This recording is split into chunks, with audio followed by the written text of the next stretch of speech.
আচ্ছা কোনছে আল্লাহ বড় না মানুষ বড়? ধরো গাদা, তুই কার হাতে কার জোড়া দেশ?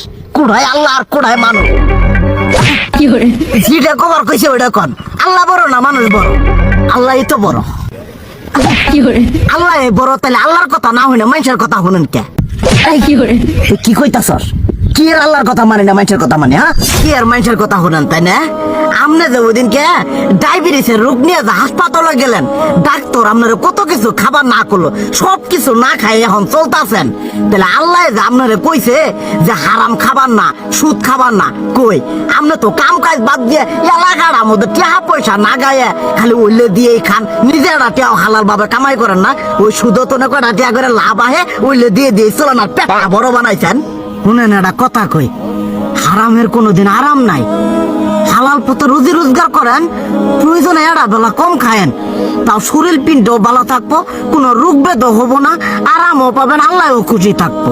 তুই আমার এইভাবে বুঝাবি আগে কইলি না কে?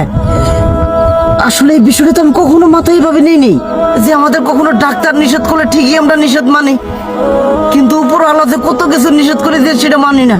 আর এই যে হারাম পথে টিয়া পয়সা কামাই করতেছেন, শরীরের মধ্যে দুনিয়া রোগ ব্যাত হয়েছে, দেখা যাইতেছে যা টিয়া হারাম পথে কামাই করতেছেন তার তো বেশি টিয়া মনে করেন জ্বলে যাইতেছে গা বেশি। আজকের পর থেকে আমি আর এই হারাম সুদ খামো না, আমি হালাল পথে চলবো, হালাল টাকা পয়সা ইনকাম করবো। এতে করে যদি একবেলা কমও খাইতে হয় তবুও খামো, তবু আমি আর এই হারাম পথে চলবো না। আচ্ছা ঠিক আছে।